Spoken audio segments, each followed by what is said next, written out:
Kata Ummu Salamah, tidak ada yang bersama aku kecuali Allah wa ibni hada, kecuali Allah dan putraku ini. Bagaimana akhlak seorang Arab yang sejati? Dia menghargai ini istri orang, menghargai kehormatan istri orang. Nanti jangan husnuzon sama iblis.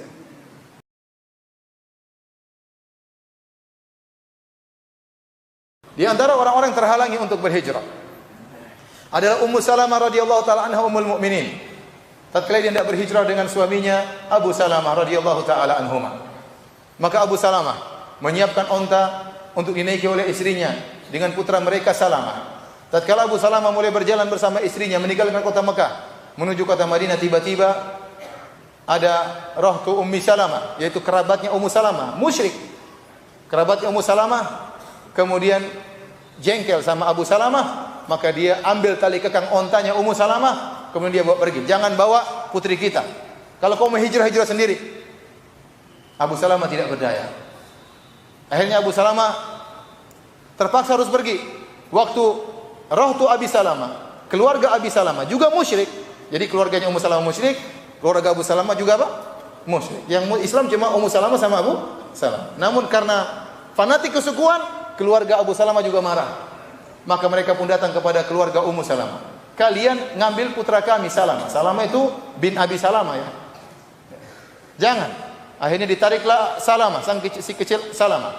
Ditarik, mereka juga tarik, akhirnya fakhala uyadahu. Akhirnya tangannya lepas. Akhirnya diambil dengan paksa, dipisahkanlah Ummu Salamah dari suaminya dan dari anaknya Salamah. Abu Salamah pun pergi, anak mereka ditahan oleh keluarga Abu Salamah. Abu Salamah pergi sendiri ke kota Madinah. Mau tidak mau dia harus berhijrah. Bayangkan betapa kesedihan yang dia rasakan. Terpisah dari istri dan anaknya. Terlebih lagi Ummu Salamah.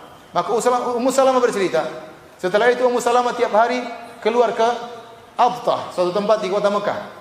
Pagi nangis sampai sore, menangisi kepergian suami dan anaknya. Dia lakukan setiap hari seperti itu. Hatta qariban minas sana, sampai hampir setahun dia seperti itu. Suatu hari ada kerabatnya melewati Ummu Salamah dan dia juga musyrik. Dia kasihan sama Ummu Salamah.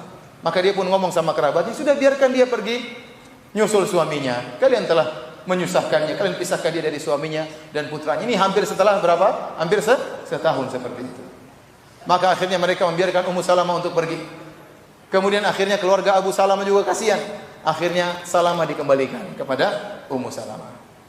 Akhirnya Ummu Salamah pun naik ontanya menuju kota Madinah. Berjalan dari Mekah menuju kota Madinah. Tatkala Ummu Salamah sampai suatu tempat namanya Tan'im, kira-kira 8 kilo dari Masjidil Haram, tiba-tiba dia bertemu dengan seorang yang bernama Utsman bin Talha bin Abi Talha. Utsman bin Talha sahabat radhiyallahu anhu, tapi waktu itu masih musyrik. Maka dia berkata, "Kemana hendak pergi?"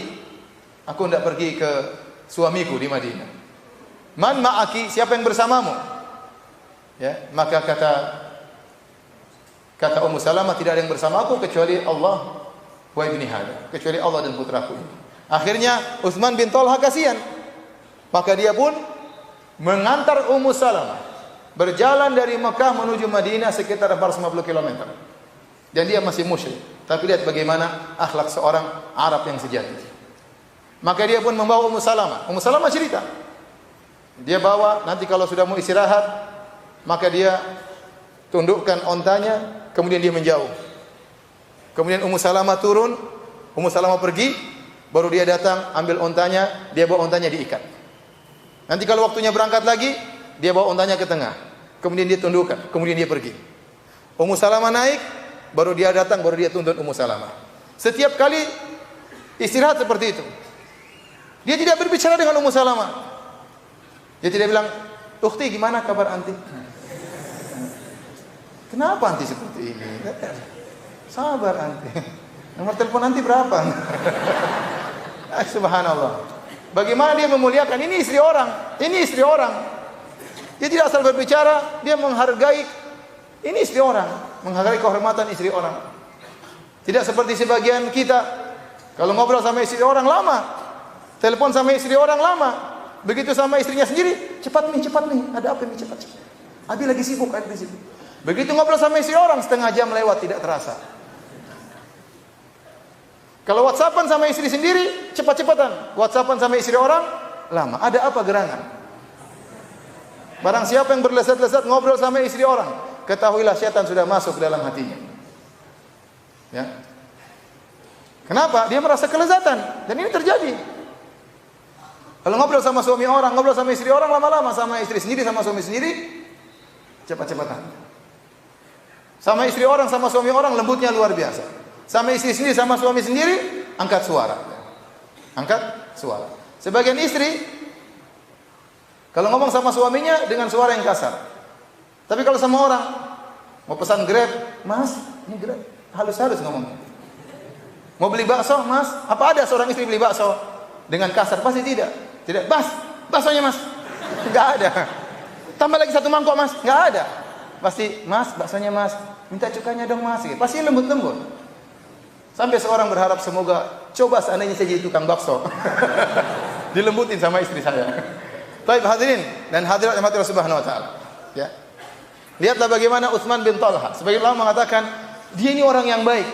Setelah itu dia berjalan per 9 km, dia sampai di kota Madinah. Dia mengatakan, wahai Ummu Salamah, inilah tempat suamimu.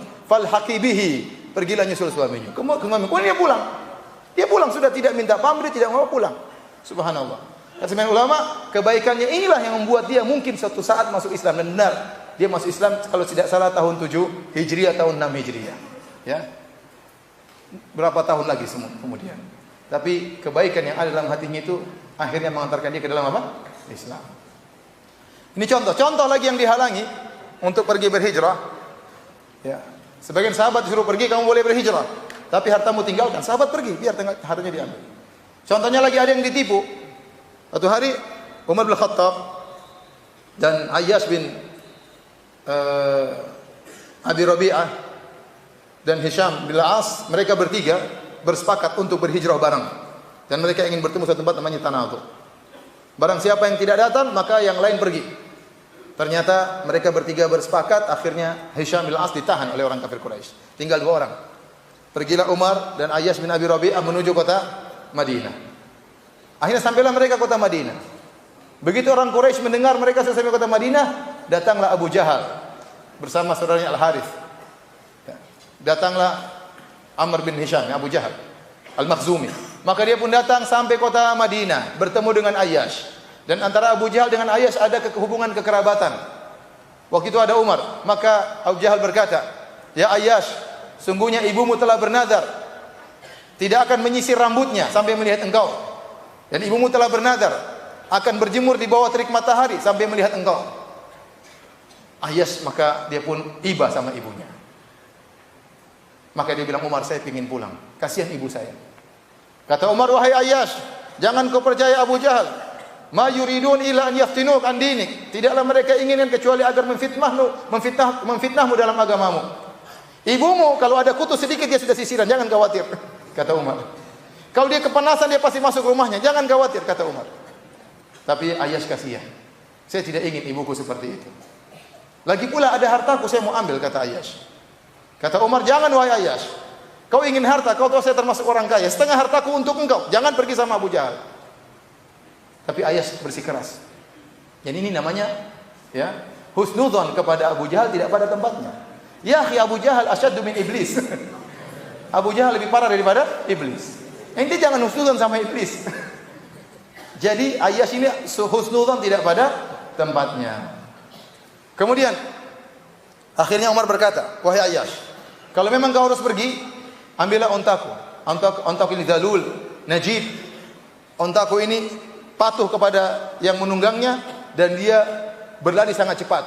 Kalau kau ragu tentang suatu, in rabaka syai', kalau ada sesuatu yang meragukanmu, segera kau kabur, mereka tidak akan bisa menyusulmu." Maka Umar memberikan ontanya kepada Ayyash. Akhirnya Ayyash pun berjalan bersama Abu Jahal dan saudaranya. Di tengah jalan Abu Jahal ingin nangkap Ayyash, gimana caranya?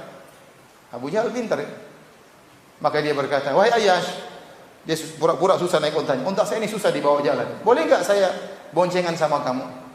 Ayyash bilang, "Boleh, boleh." Ini lagi, husnuzon tidak pada tempatnya. Nanti jangan husnuzon sama iblis. Ya. Akhirnya Ayyash pun turun untuk persilakan Abu Jahal naik dibonceng sama dia. Abu Jahal sama Sayyidina turun, akhirnya Ayas pun ditangkap, diikat, akhirnya dipermalukan di kota Mekah. Maksud saya, mereka berusaha untuk menghalangi orang-orang yang berhijrah. Namun tetap saja orang-orang berhijrah.